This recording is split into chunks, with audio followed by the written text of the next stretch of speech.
What is happening? Welcome to another pitch video breakdown. My name is Nick Pollack, former pitching coach and college baseball pitcher and founder of pitcherlist.com, which is the place to go for all of your pitching research. Seriously, we have StatCast data and, I don't know, like 20 million articles every single day about everything baseball. So if you're not checking out pitcherlist.com, what are you doing?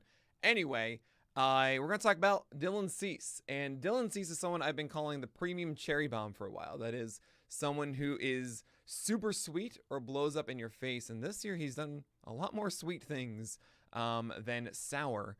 Yesterday against the Angels, absolutely dominated for double-digit strikeouts and just cruised through this Los Angeles lineup. We're going to talk about how he did. But before we do, go subscribe to this channel, hit the bell, like, all that fun stuff. It helps me out a ton. So thanks so much for all your support with this. And I'll be here all season talking about different pitchers. Let me know who you want me to talk about in the comments, and I'll make sure that I get a video out for that player just for you. But all right, we're going to talk about Dylan Cease. And there's three things that Dylan Cease does. He has a slider that he commands really well down and away over here. And I'm going to, of course, get my colors. So the idea for Dylan Cease is he's throwing sliders all day over here. This is what he mastered last year, is that slider down and away consistently. And what he wants to do is he wants to then be peppering fastballs here. And we see him kind of like go along the edges like this, which is kind of weird. But he does go a lot of glove side with that fastball. And then he's just trying to get curveballs down here. Honestly, any of them that are around here, that's fine. Just trying to get strikes with that curveball. Sometimes we see changeups, and changeups are a mess. They go all over the place. So don't really think about those. But that's generally what Cease does. Today was a little bit different. And we're going to hopefully see that a bit in this start. But here we are. We're in the fourth inning. And what does he do? He tries to get some free real estate. Now, as you can see, that's a big curveball. Big, big, big. He's trying to get that one in the zone. He's trying to just get it anywhere he can inside the zone. This is generally very good because where do you want a curveball? You want a curveball that's going to be a strike forever until the very last minute. But that's only in counts where they're going to be aggressively swinging a curveball. And as you guys know, the reason it's free real estate is because curveballs are not swung at in 0-0 counts. So he doesn't get a strike. That's on him. You got to throw that for a strike. Dylan Cease, come on. Come on, buddy. And he goes back, okay, this time to a slider. And that is kind of free real estate. And why am I saying that? It's a 1-0 count.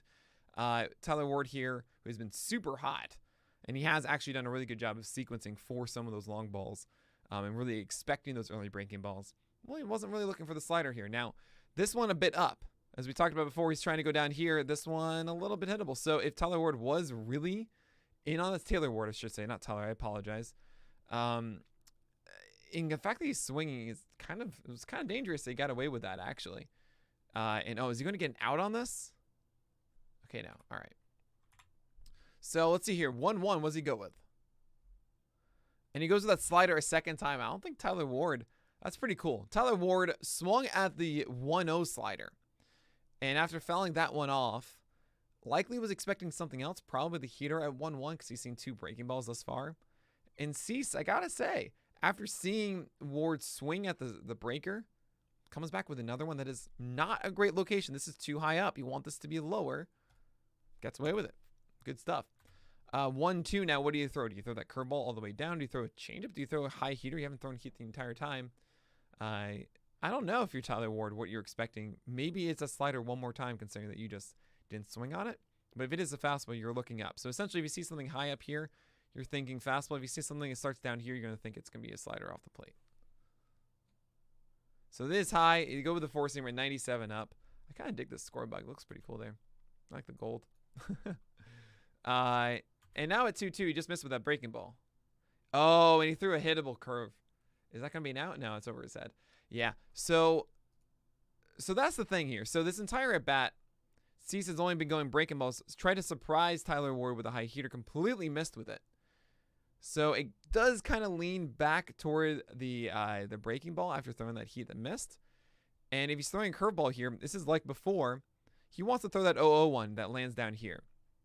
Because at 2-2, you would think that Taylor Ward, did I say Tyler again? Oh, my Lord.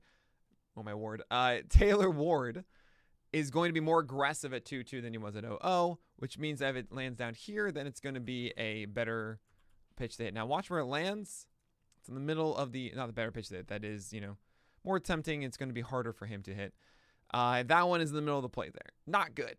I'm happy that he threw a strike with it at 2-2 and it wasn't bounced away and gets a 3-2. But this is, for Ward, who actually is, I think, a little bit on his front foot. Just a touch here. Yeah, a little, like slightly early. Gets a, just enough on the end of the bat that it doesn't go yard. But Taylor Ward is really good, guys. You know, a lot of players would be just selling out for that fastball at that point, and they won't be able to catch up to that, or they notice and they don't adjust enough. That's really good. So now Brandon Marsh, who also is doing well, and that's a really nice four-seamer. And if we were talking before, if you remember, you want this, especially at 0-0. This is right at the top of the zone. So if he doesn't swing, it's a strike. If he does swing, it's a strike. Beautiful pitch. 0-1. And now you can kind of throw the thing that you're good at, right? That is the slider down here. Get this pitch down here now. It's okay if it is in the danger zone, which is like normally like this. Don't go here, but you want to go there with that slider now. Really lean into temptation for him. Oh, he throws a curveball instead. I don't know if I love that one.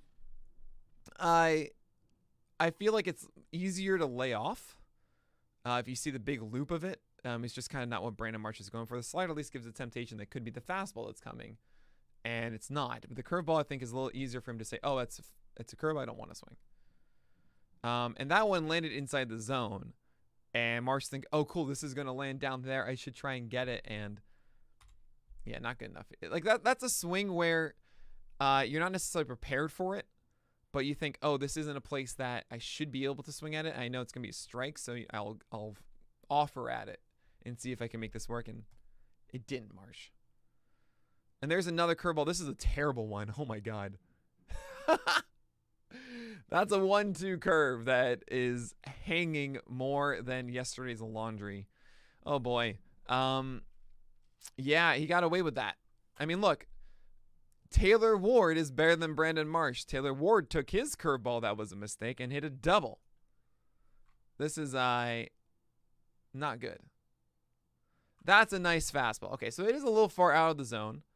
And after throwing all these curveballs that started up here and then fell down, you have a fastball that goes and then, I guess, goes all the way up, right?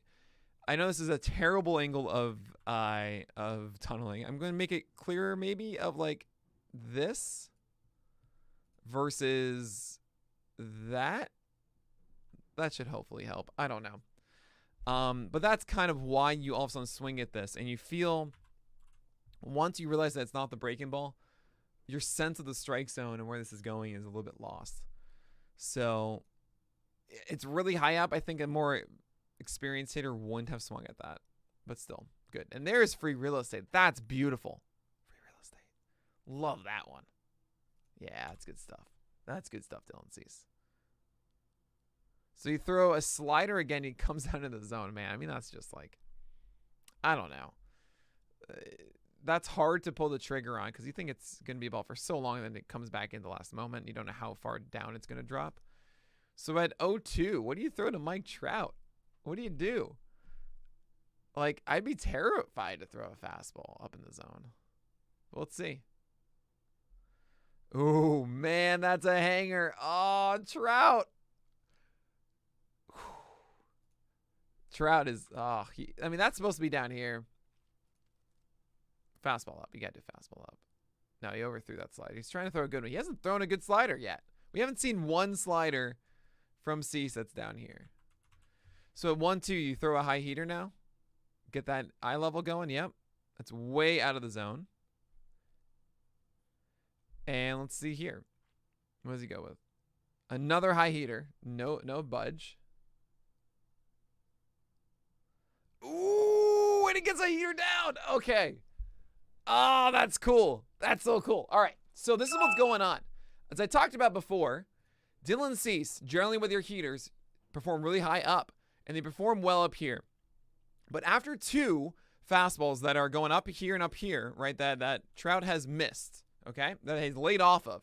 So the 3-2 pitch. Now he's thinking, all right, if you see a pitch up here, it's a fastball, okay? But if you see a pitch down here, either a curveball or a curve, then it's going to fall off the table, right? So Trout is thinking if it's high okay, that means I'm going to be swinging in some way. If it's low, I'm going to let that go. And what Cease does instead is that he puts a fastball down here, freezes Trout just long enough that when he realizes that this is a heater, he doesn't have enough time to catch up. That's awesome. I'm not normally a huge fan of those low heaters all the time, especially with Cease's four-seamer that performs really well up in the zone.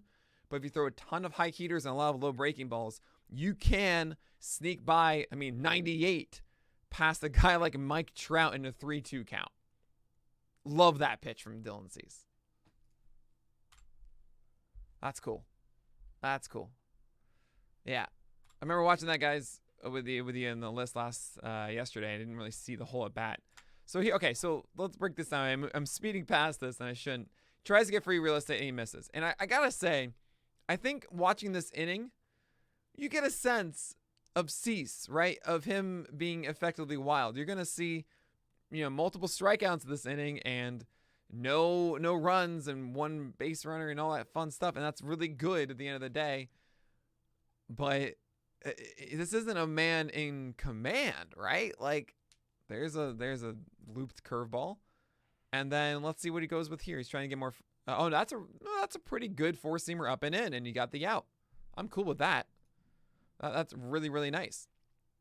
Like, he's trying to get this one up here, and this never really is a strike, but I think it's feeding into Walsh's aggression with a man on second right now. He wants to get this guy in, and he wants this pitch in here, and it comes in just a bit too much that he can't do anything with it. And that's Dylan Cease. The man, there's a good one. The man with one of the greatest stashes in baseball. It's obviously overwhelming stuff. And when he has that fastball doing the things he wants it to do, great things happen. We didn't really see too many well-executed pitches from intent to glove, right? And yeah, he still is the premium cherry bomb to me because of that. Hopefully we see a lot more sweet than sour this year, as the White Sox need him. They really, really do.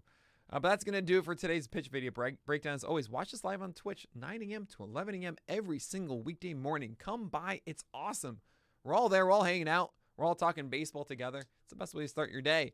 But that's going to do it for today. So my name is Nick Pollack. May your bounce be low and your strikeouts high.